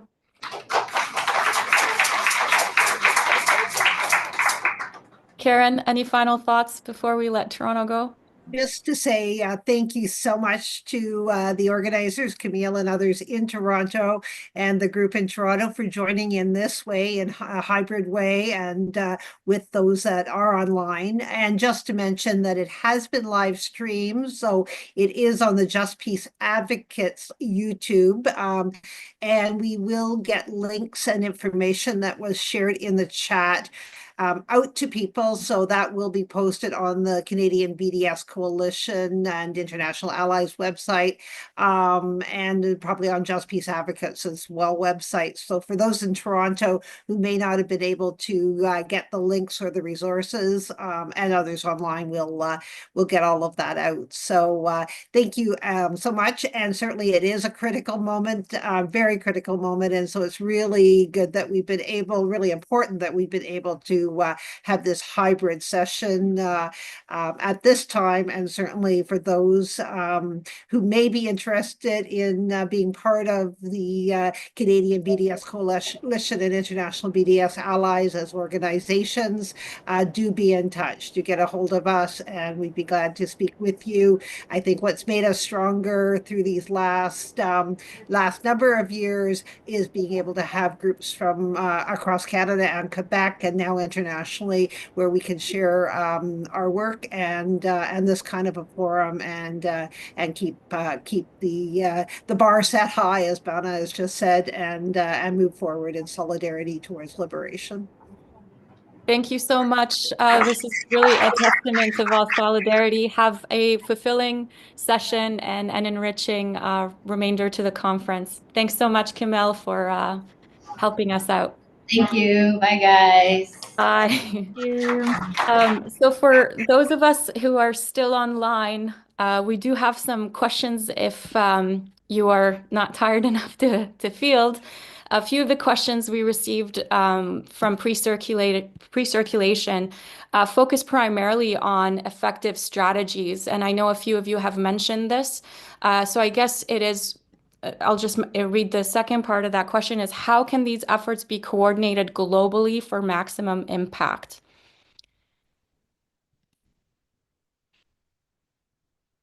Yeah, I could talk to that. I think that's why we opened the coalition to international group. Now we have from South Africa, from Tunisia, from Palestine, which is, we just opened it recently and we haven't really actively approached other groups, but any other organization in the world is welcome to join, and that way we could coordinate our work.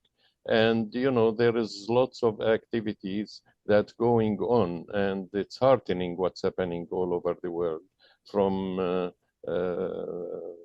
Chile to all the way to the Philippines. The solidarity work is really moving on, and anybody and everybody who wants to do solidarity work and oppose Zionism and support the Palestinian struggle, I recommend and I encourage people and organization to join the BDS coalition.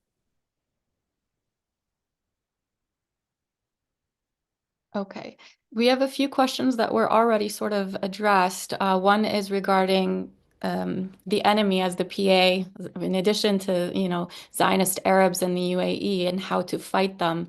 So we kind of emphasized the Palestinian Authority already, but what about other complicit Arab states? I could speak to that again if I'm not, if there is other people don't want to talk about it. Really, the enemy is within. You know, without the enemy from within, Palestine won't have been usurped. They recruited King Abdullah, the Jewish agency. There was no Israel then. In the 1920s, they recruited him as a spy, and he continued his work all through the usurpation of Palestine till 48, and he discussed with the Zionists, including Golda Meir, what he should take from the Palestine, the West Bank, basically, and what Israel should be recognized with. I mean, the treason goes all the way back because of these Arab traitors. Morocco played a role in the 67 war. Even, you know, you could find it on Times of Israel, how the Moroccan king handed over the minutes of the summit in Morocco, the Arab summit in Morocco, to the Mossad. You know, I mean, treason goes all the way back. These traitors now in the United Arab Emirates and Saudi Arabia are more dangerous because they are wasting our Arab money and giving it to the US to manufacture bombs to kill Palestinian children and Palestinian people. So, you know, I mean, from the beginning, Mr. Minister in the Saudi government basically said they're not gonna use the Arab oil. I'll put a link for it. I have it here ready. I'll put a link to it in the chat. How he is not gonna use the oil money to pressure for a ceasefire in Gaza. I mean, imagine what kind of human being, what kind of Arab who would say that to stop the genocide in Gaza. And that's a Saudi minister. I just posted the link there. So how you can treat, I mean, we can't go and wage armed struggle against these regimes. We can't do that because it's left to the Arab people, the Emirati people, the Saudi people to deal with these traitors. But we should expose them. The more we expose them, the more we educate people, the more likely that they will be toppled and defeated. And again, they are protected by US imperialism. When US imperialism is defeated, they will be automatically defeated. Well, the U.S. imperialism prefers to work with dictators, right? That's historically been the case for South American coup d'états there, and of course in Africa. So the Middle East is really not an exception. Just to remember how terrified the UAE was when the so-called Arab Spring was happening. The UAE was absolutely terrified. And the ban on social media, the regulation of social media is still in place there. So are there other comments on this point from the panelists, or can we move on to other questions? I mentioned about, you know, how Trump said Saudi Arabia only last 2 weeks. I just posted it there for people information to see. They are protecting dictatorships. Yeah, he said they won't last for 2 weeks. Here is Trump in his own words from YouTube. I hope I posted the right one. Yes, I think it's in the chat for those who are curious. Yeah. So we have a question regarding good principles for solidarity. So if the panelists can talk about good principles for solidarities, can you share your fundamentals for good solidarity?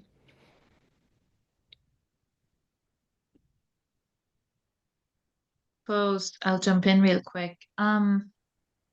I think in one of the talks I've talked about like solidarity and meaningful solidarity, and one of the things that I think it was maybe not clear for people is that you don't express solidarity on your terms.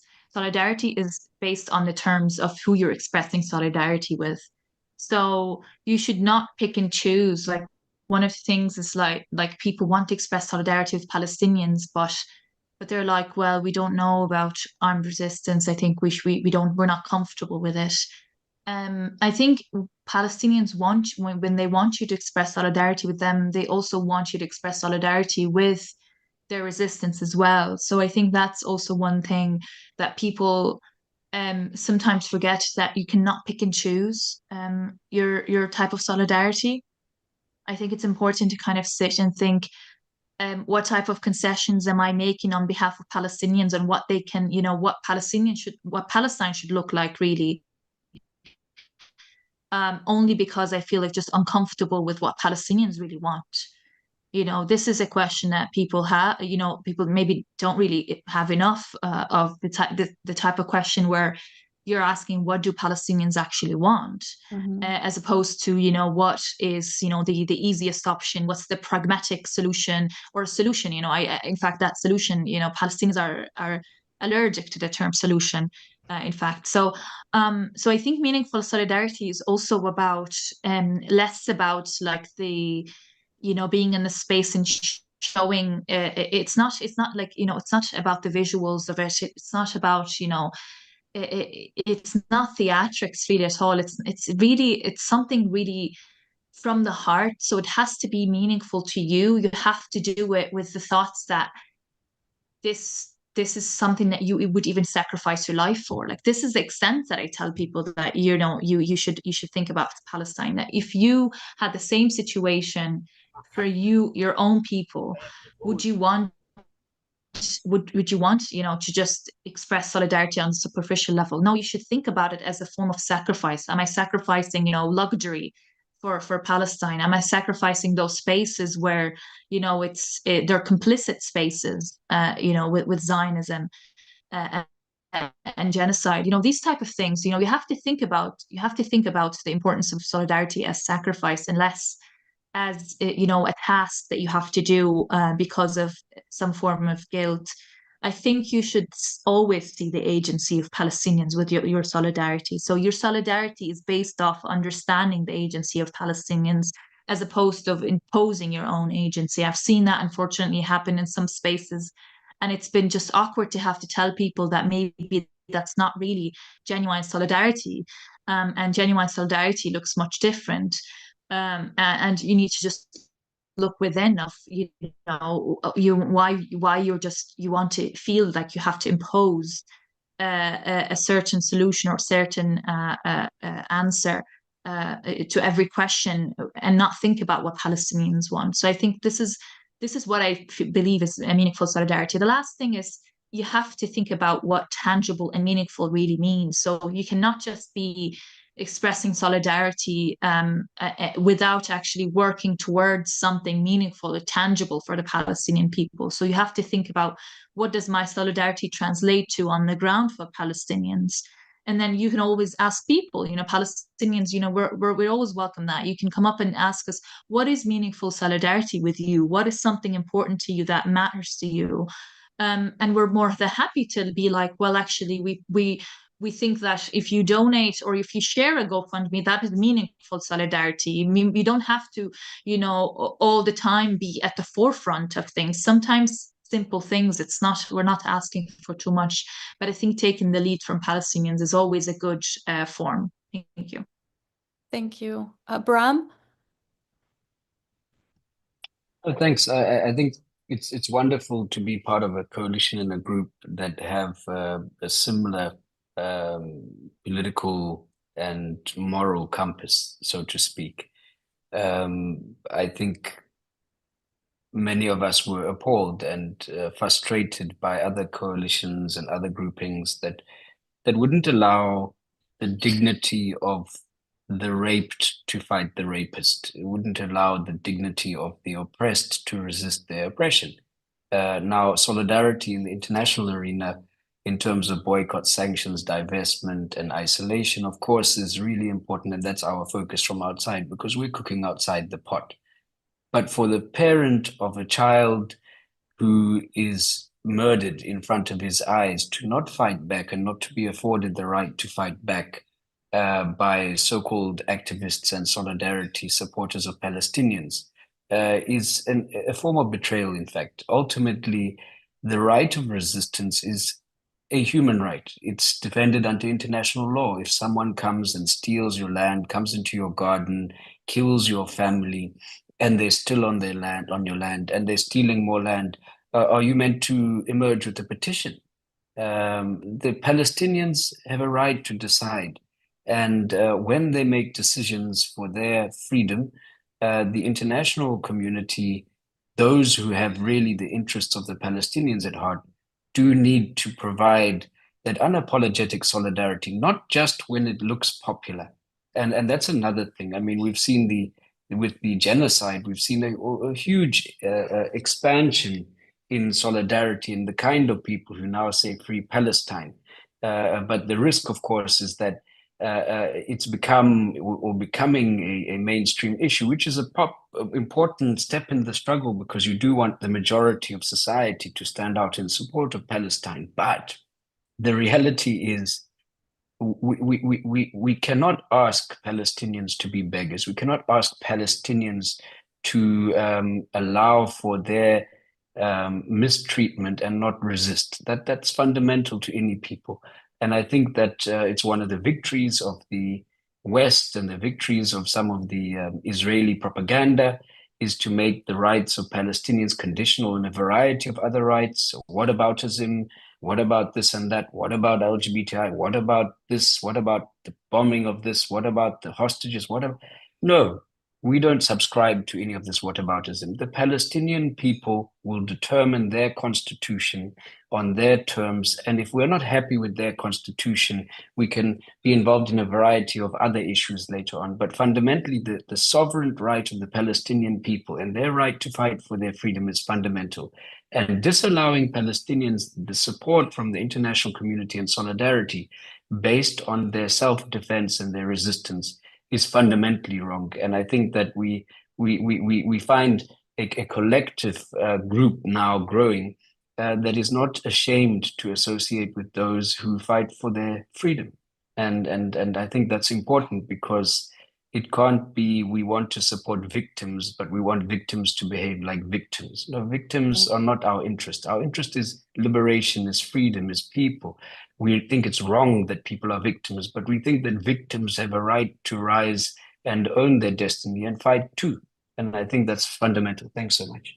Thank you. I think, in a neoliberal sense, there's this Gandhian weight that the neoliberals are comfortable with in terms of defining what is a good solidarity movement, what is a good activism, is this passivity. And we have this Gandhian push to kind of adopt that approach. And it's just deeply flawed. Not only was Gandhi himself a comfortable middle class who's not interested in dismantling the caste system, but even his opposition to the apartheid was because he himself was discriminated against, and he knew that he would be categorized with the blacks, not necessarily be part of the elite that he considered himself as that. So there's a deeply flawed way in framing this liberal passive approach to resistance. Not only is it appeasing the neoliberal appetite, but in my opinion, it's fundamentally limited. To stop there. So I don't want to hijack the panelists. You're the experts here, but I wanted to add my critique of the Gandhian approach here. Anything else to add, or shall we move to another question? Okay, so we have a question about, this is more or less dismantling the Palestinian Authority, and I think we've touched upon that earlier. Can anyone speak to how to get started with divesting from weapons manufacturers and public pension plans? So I think, Karen, this is your avenue. They're talking specifically about BC. They're requesting for more information to divest in public pensions, divestments in terms of public pension plans. Yeah, for sure. So the analysis has been done on the BCI, the public sector pension, and there are groups that are already working, including teachers and other civil servants. So I think really some of the the things that we've been talking about in terms of groups coming together, being able to work, to learn from each other.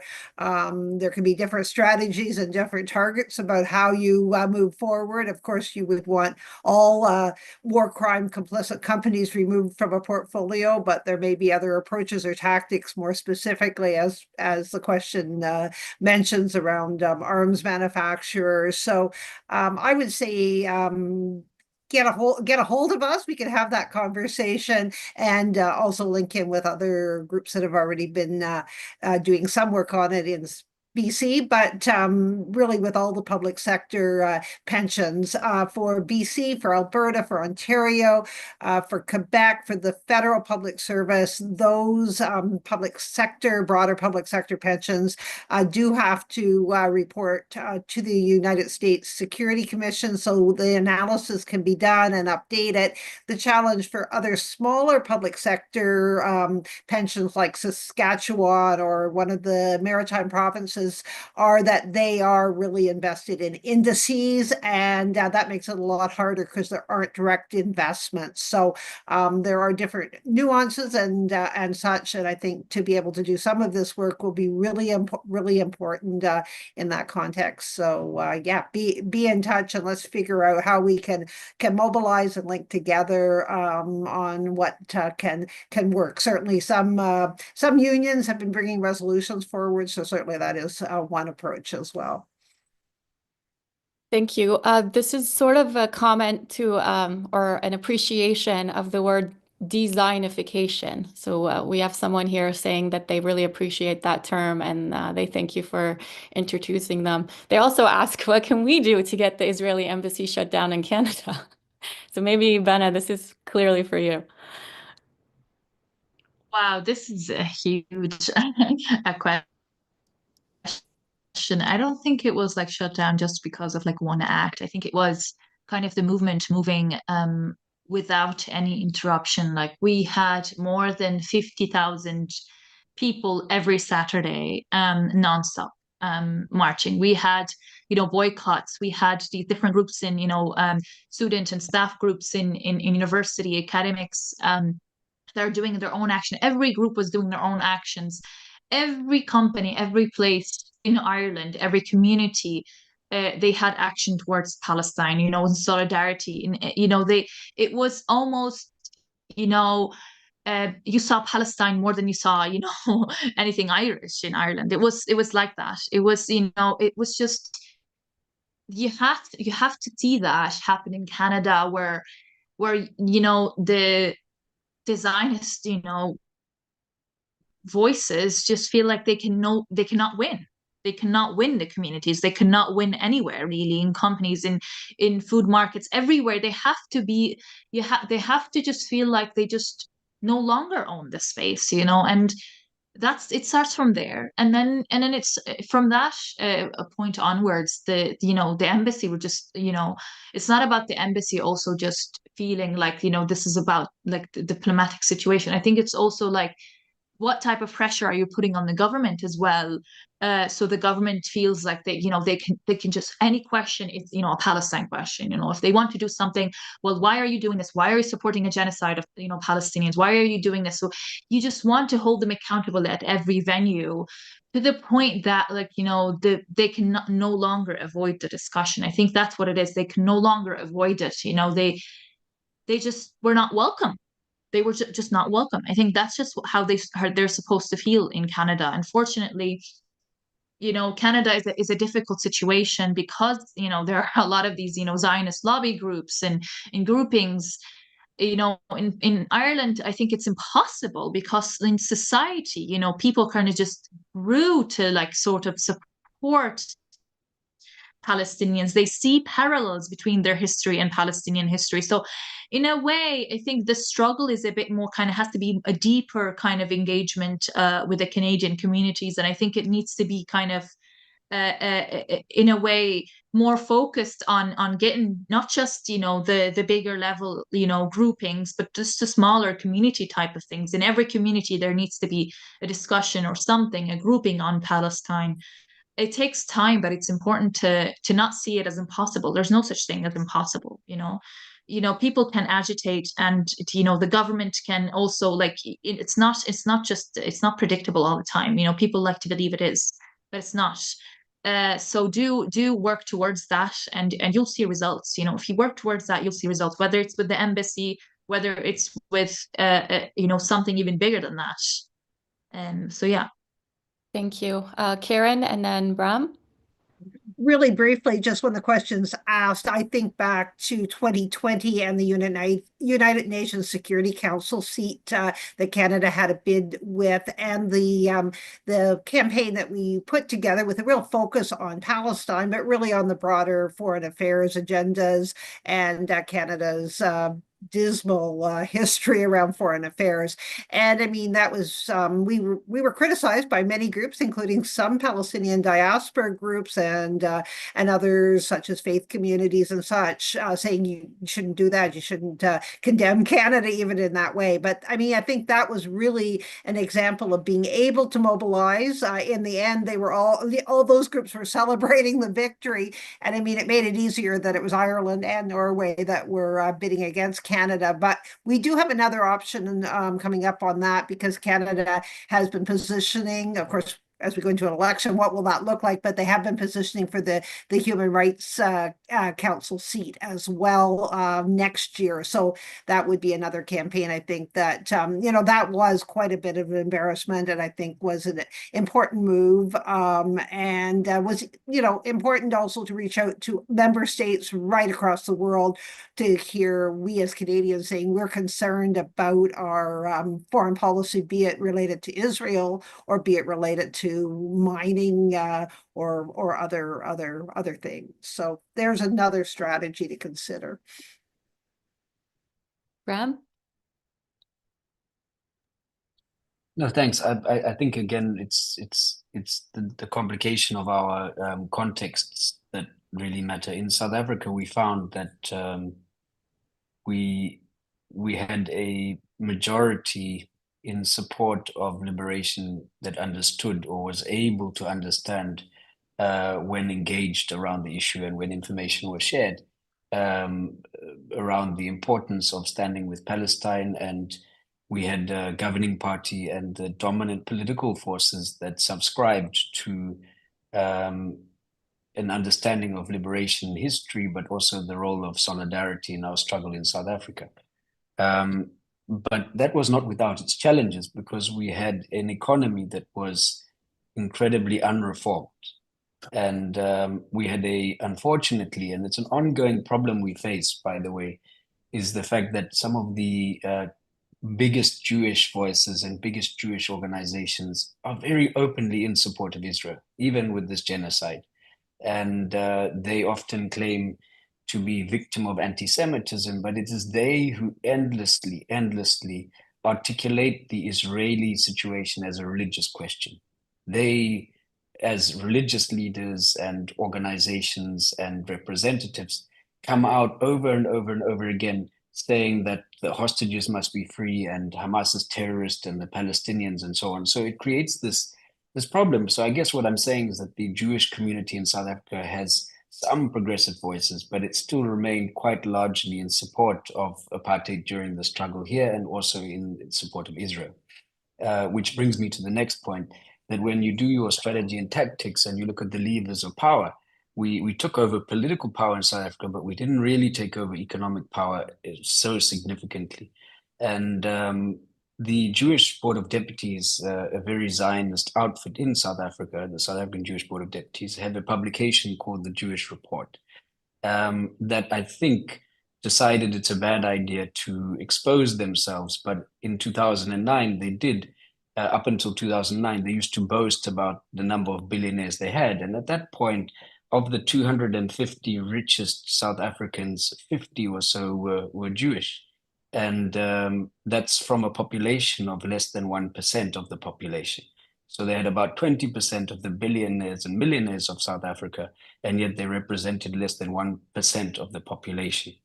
So the economic power of a country that has a minority, although in South Africa we have the 11th biggest Jewish population in the world, by the way, which brings another complication.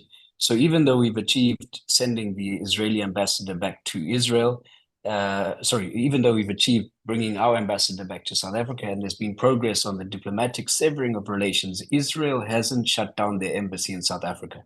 But Israel shut down the embassy in Ireland. And then you have to look at the economics of it, and you need to look at the size of that population and how relevant it is to them. And South Africa, of course, is also a little bit of a Washington to the continent of Africa. So South Africa is a bit of a base to the whole continent. So each place has its own complexities, but fundamental is the fact that until there's political reform in some countries, it's almost impossible to see a situation where a government, let's say, of the UK or America or Canada is likely to successfully deliver on downgrading diplomatic relations. It's a political question, and the power of governments in sanctions and isolation is actually massive. Those of us who know about the Venezuelan situation, the embargoes on Cuba, the impact of sanctions on Iran, the effect on Russia's economy from the global isolation of those countries by governments, not by masses of protesters and people from the ground, but governments at the signing of a document are able to cripple other economies. So our role as civil society has to also be to influence those that claim to represent us. And the power comes from the people, but ultimately the victory will only come when the political leaders represent those people, which unfortunately I think isn't the case in some of the countries. So the contexts are different. I think it would be very difficult, but it would be wonderful if the Canadians could get their government to downgrade relations, but it's not going to be easy. Ireland has a wonderful history grounded in solidarity and liberation. They understand the situation, I think, much better than the people in some of the other countries. But not only that, the governments are less captured, I would say. Thanks. Thank you so much. We are pushing 2 hours, so I think I'll just offer maybe 30 seconds per panelist for concluding remarks so we can let our patient audience leave. And for those who were hoping to have their questions asked, I do apologize, but feel free to email BDS Coalition. I think Karen inserted the email in the chat, and we'll try to field your questions through that venue. So let's start with Bana, I think. Any final remarks? Yeah, just a last mention. I think at the Good Shepherd Collective, we urge people to just go on the website. We actually have a new website, and the website had a lot of data that we collected that is not available anywhere else.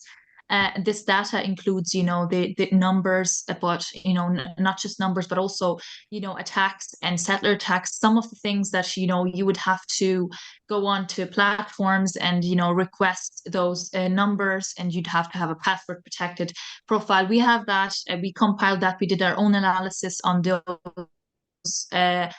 data sets, and these might be very important for researchers who want to, compile that those resources. So do get to our website, goodshepherdcollective.org. And the second thing is, we have a newsletter. We don't just speak about what's happening in newsletter. We sometimes offer as well some analysis, theoretical analysis. We talk about what it means to be anti-Zionist. We talk about movement capture as well. By the liberal kind of co-optation of movements. We talk about those allies that in fact are not allies. And we also speak about something more than that. We also speak about the hope in the movement and not being demoralized. We want people to know that we have access to resources in Palestine, as we are based in Palestine, that maybe other organizations may not have. So they can other organizations and researchers, activists, to people, we can hold webinars and speak to them about what's happening locally. And we also, just one last thing is that we, as I explained, we do not hold any grants with any big grant making or donors. So we do rely on individual donations. We don't want to have to be captured by the conditions of of the conditions that are set by grants, and we think we want to be able to speak what we want to speak without those conditions. So do think if you have, the extra funds to support the work of the Good Shepherd Collective, we will be holding a tour, worldwide, inshallah, in the next year, in this year and the next year as well. So we would definitely appreciate some support. Thank you so much. Thanks. I'll go to Bram. I guess then we'll do it alphabetically, then Hanna, and then we'll close off with Karen. Certainly. Yeah.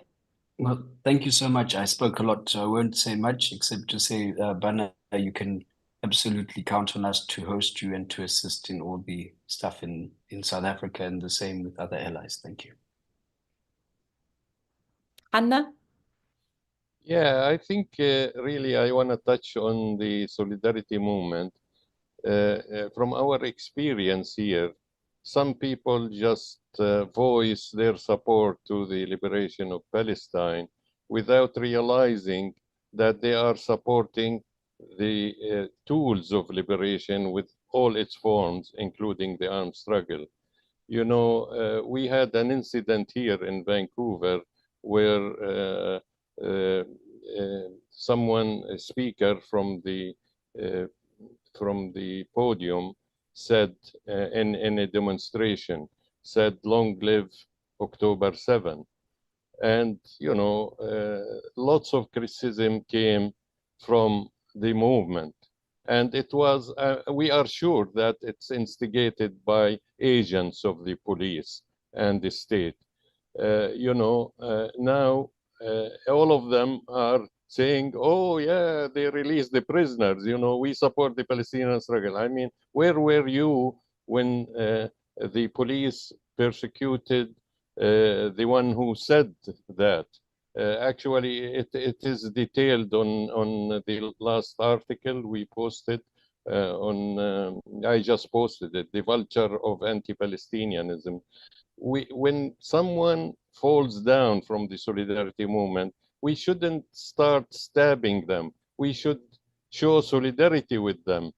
And, the names are in the, clear names are in the article, so I don't need to repeat them or endorse them. But I'm saying, the movement should support clearly and non-reservedly the armed struggle of the Palestinian people.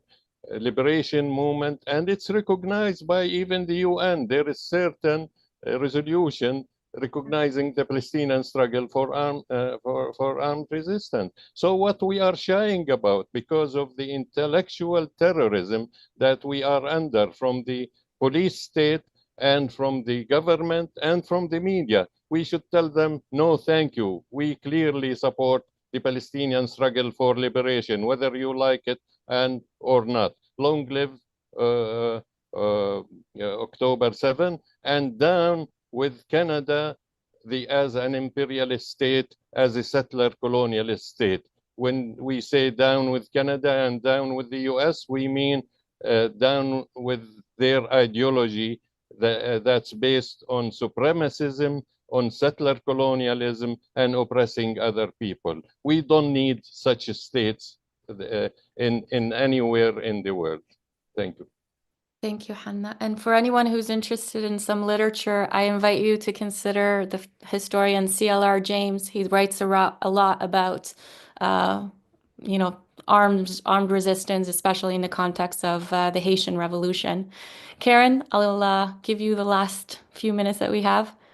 I'll only take a few seconds, but just I have put in the links for the groups that were represented as speakers here. There are other groups that are, of course, part of the coalition, and you can find more information on the BDS coalition as well from that link. So as Bana has said, in terms of the Good Shepherd Collective, I mean, there's just amazing resources that are available where work has been done and allow people to engage in areas within their own context and their own engagement. And we would certainly welcome hearing from folks who especially are parts of groups that may want to join and be part of this work, both from coast to coast, Canada, coast to coast to coast, Canada and Quebec, and internationally as well. So thank you so much to Sara and to the other panelists, and to those who have been part of the very engaged audience. Sorry, we haven't got to everybody's questions, but we will read them all, and where we can, we'll provide some more responses as well. So yeah, the recording also is live, and I put the link in again, but you can always just Google Just Peace Advocates YouTube, and it is posted there as well. So thanks everyone, and thank you so much, Sara, for moderating. My pleasure. And please follow the links that have been posted on the chat for future events and future sessions. Thank you all so much. Have a great rest of your day.